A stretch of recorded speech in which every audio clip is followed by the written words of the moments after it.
Efficacement vôtre, efficacement vôtre, efficacement, efficacement vôtre.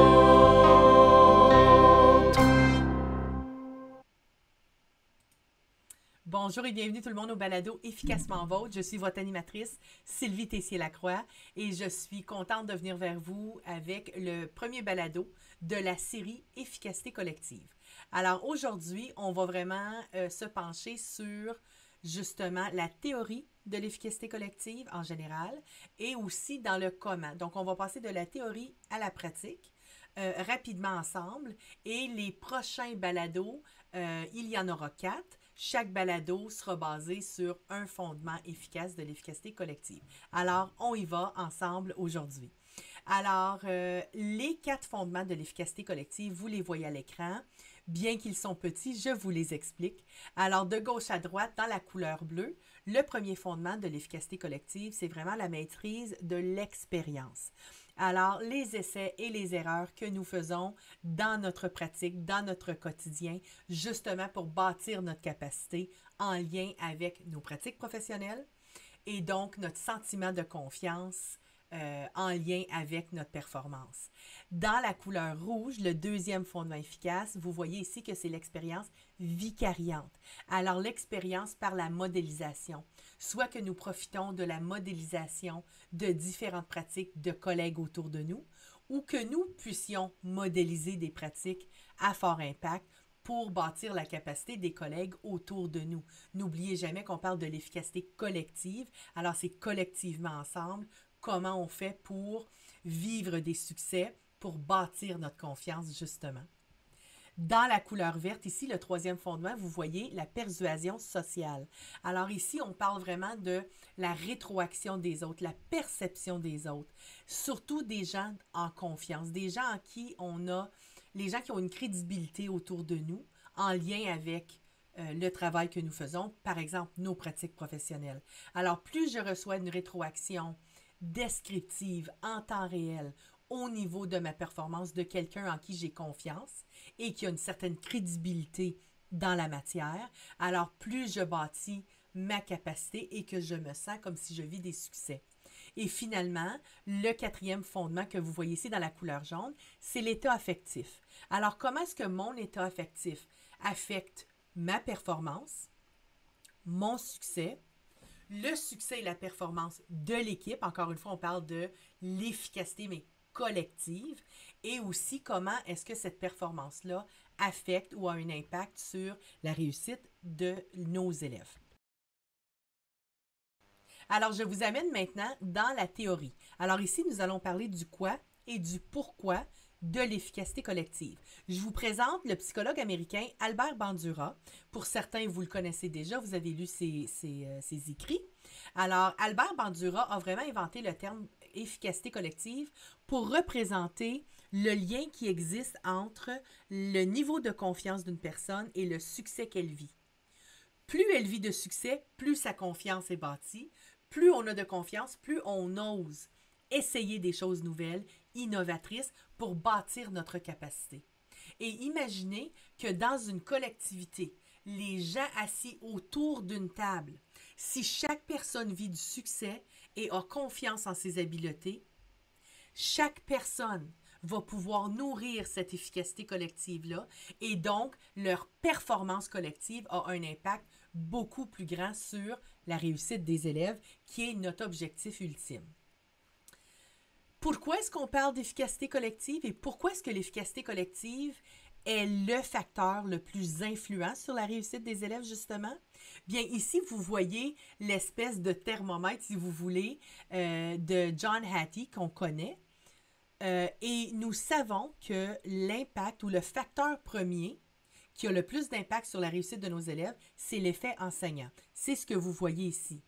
Alors, imaginez-vous que si chaque enseignant assis autour de la table de collaboration est un enseignant performant, comment l'efficacité collective de cette équipe peut avoir encore plus d'impact sur la réussite des élèves. Et on dit ici, comme vous le voyez, il y a 3 fois plus d'impact ou il y a 3 fois plus d'influence sur la réussite et l'impact sur l'élève.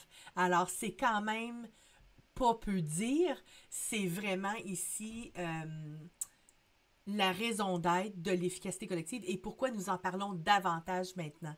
On veut apporter cette efficacité-là de chaque individu à la table pour créer d'autant plus d'influence sur le bien-être et la réussite de nos élèves.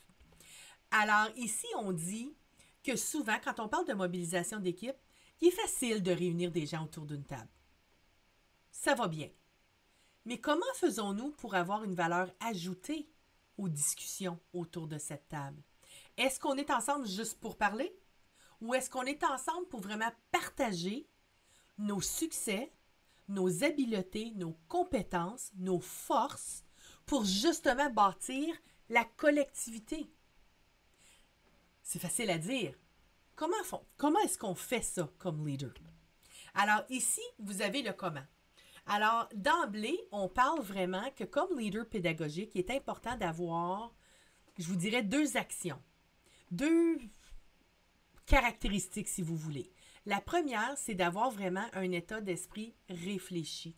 On a parlé tantôt, quand on a présenté les 4 fondements efficaces, que la pratique réflexive, elle est excessivement importante parce que c'est elle qui nous permet de nous remettre en question, de voir ce qui fonctionne bien et pourquoi pour réinvestir, ce qui fonctionne moins bien, pourquoi et comment pouvons-nous le faire différemment pour avoir un meilleur impact. Alors imaginez-vous collectivement si nous avons cet état d'esprit réfléchi. Ça commence avec nous en tant que leader d'influence, bien sûr, mais nous pouvons modéliser ça quand on parle de l'expérience vicariante, justement, le 2e fondement. Comment faisons-nous pour modéliser justement cet esprit réfléchi-là pour l'apporter dans la collectivité? Et finalement, la 2e caractéristique, la 2e action, c'est d'avoir une collaboration qui est bien définie. Est-ce qu'on s'assoit autour de la table puis on jase, comme je disais un petit peu tantôt? Ou quand on s'assoit, on a vraiment un plan d'action. La cible est claire. On peut tirer la flèche, chacun et chacune d'entre nous autour de la table, on peut tirer la flèche et on sait exactement où tirer parce que la cible, elle est claire. Est-ce que c'est défini chez vous, cette collaboration-là? Une des stratégies les plus efficaces, c'est d'avoir un protocole en place, donc des étapes à suivre. Et ce que vous voyez à l'écran ici, un des protocoles très, très simples, c'est justement d'avoir la vision claire des objectifs de l'équipe. S'il y a plus qu'un objectif, il y a plus qu'une cible, comment est-ce que les membres du personnel vont savoir où viser la flèche pour atteindre justement cet objectif-là s'il y en a trop? La 2e chose, les normes de fonctionnement. Toujours très, très, très important d'avoir des normes pour savoir qui parle quand, etc., puis différentes normes pour vraiment encadrer les rencontres. L'ordre du jour, on parlait d'encadrer. Certaines personnes ont vraiment besoin de savoir bien, on commence où dans la rencontre, où est-ce qu'on va. C'est des mini-cibles, si vous voulez, à l'intérieur de la rencontre d'1 heure ou d'une demi-journée, peu importe comment vous le faites chez vous. Mais est-ce qu'il y a une heure du jour pour nous encadrer? Certaines personnes n'en ont pas besoin. Certaines personnes ont besoin de ces étapes-là pour les encadrer. Et ça ne nuit pas aux gens qui n'en ont pas besoin d'en avoir un. Alors voilà. Et puis finalement, des mises à jour ponctuelles sur le progrès des élèves. C'est un élément très, très, très important dans le protocole pour la simple et unique raison que plus nos élèves réussissent, plus on se sent valorisé, plus on vit des succès comme professionnels et plus ça bâtit notre confiance. Et Albert Bandura nous l'a dit, plus on vit des succès, plus on se sent confiant et le lien entre la confiance et le succès, c'est ce qui bâtit l'efficacité collective, justement. Dans le comment aussi, ici, je vous présente les 4 rôles qu'on voit qui sont joués par les leaders d'influence dans les équipes de collaboration, justement. Alors, il y a le prêcheur ou la prêcheuse. C'est la personne qui promouvoit ses idées aux dépens des autres. On n'écoute pas les autres, on fait semblant qu'on les écoute. C'est comme la culture de gentillesse, oui, oui, oui. Mais dans ta tête, tu es en train de penser à ton idée parce que tu es convaincu que ton idée est la meilleure. Est-ce que c'est le meilleur rôle à jouer dans une équipe de collaboration où on veut bâtir l'efficacité collective de tout le monde? Je vous laisse y réfléchir. Le rôle numéro 2, le procureur ou la procureure, ici, c'est vraiment d'attaquer les idées des autres parce que c'est juste moi qui ai raison. Si on veut bâtir une efficacité collective, mais on pense individuellement, est-ce que c'est vraiment le bon rôle à avoir? Encore là, je vous laisse réfléchir. Le troisième rôle, politicien, politicienne, bien là, c'est on va dire n'importe quoi pour avoir l'approbation des autres. Peu importe l'impact. Alors, on va peut-être être d'accord avec les autres parce qu'on ne veut pas faire de vagues, mais finalement, il n'y a aucun impact sur la réussite des élèves. Est-ce que c'est vraiment le rôle qu'on veut avoir? Je vous laisse réfléchir. Finalement, le quatrième rôle, c'est le scientifique ou la scientifique. Ici, c'est de valider les informations. Avons-nous des données de la réussite des élèves? Avons-nous des preuves d'apprentissage sur lesquelles on peut se baser pour vraiment avoir une pratique réflexive de 1 et de 2 pour dire, bien maintenant, qu'est-ce qu'on fait pour aider ces élèves-là? Est-ce que la pratique professionnelle que j'ai mis en œuvre pour enseigner ce concept-là a eu l'impact voulu? Si oui, tant mieux. Pourquoi je le réinvestis? S'il y a moins d'impact, il y a moins d'élèves qui ont réussi, bien à ce moment-là, il faut se poser la question, pourquoi? Est-ce qu'on peut essayer cette pratique professionnelle-là, par exemple, différemment? Est-ce qu'on devrait en choisir une autre pour avoir le plus d'impact? Mais collectivement, avoir cette discussion-là, c'est quand même assez fort et c'est basé sur des données ou des preuves d'apprentissage.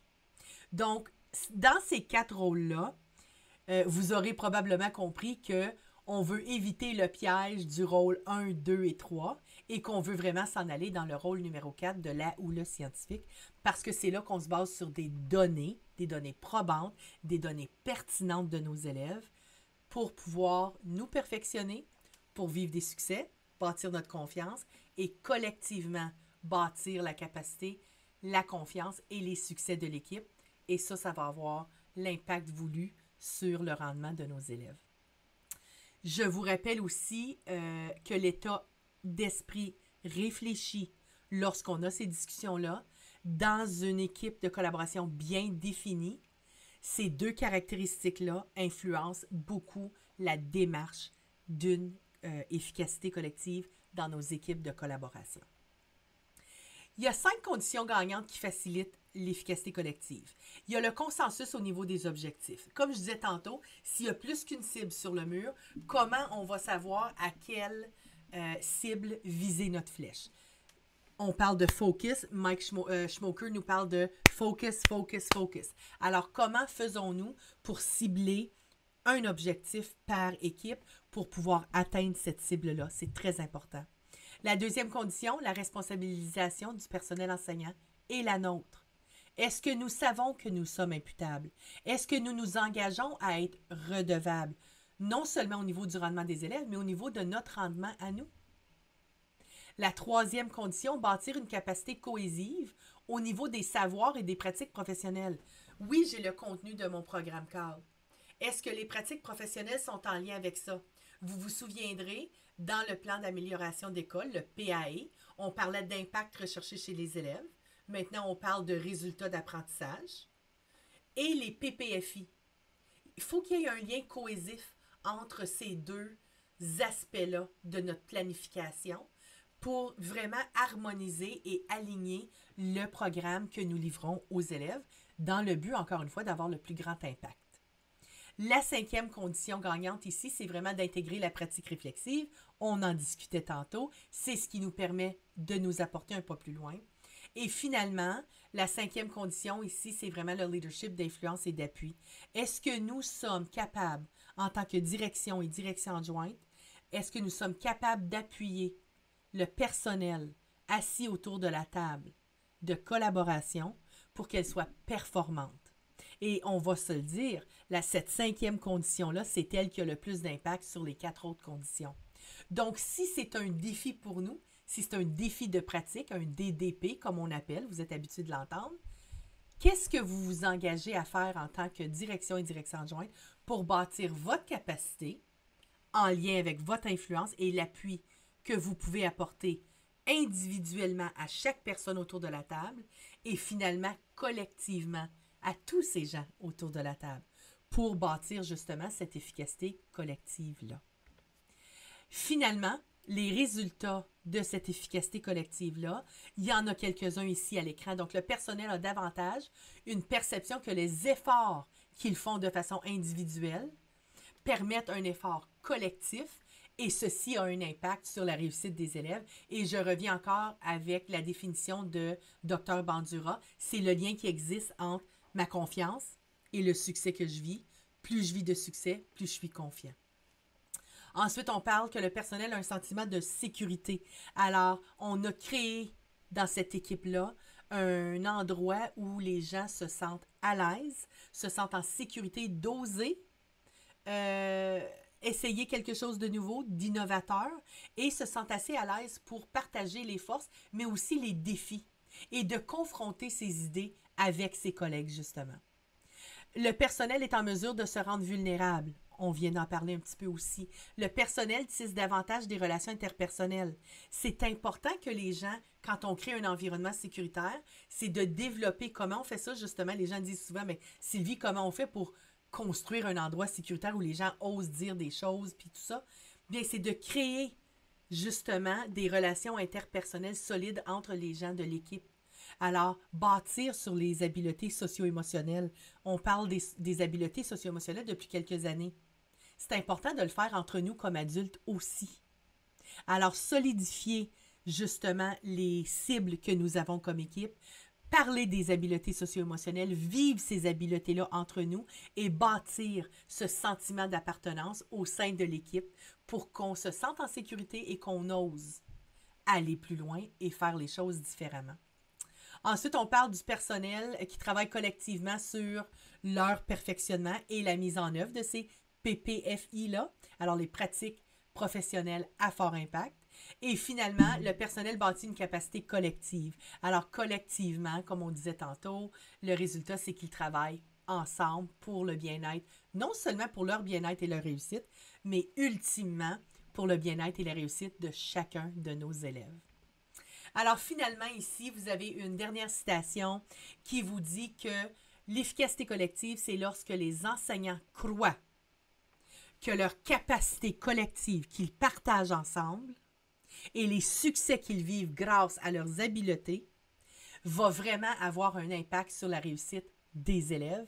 Et vous voyez le dernier mot qui est en gras ici, c'est le mot intentionnel. Alors, comment on fait pour être intentionnel dans cette planification-là, dans cet enseignement-là, dans la mise en œuvre, justement, de tous les programmes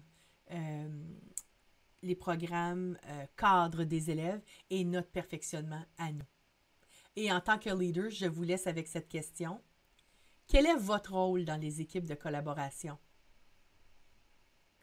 Et on aura la chance d'en jaser davantage dans notre prochain café-causerie. Et soyez prêts, les prochains 4 balados s'en viennent sous peu.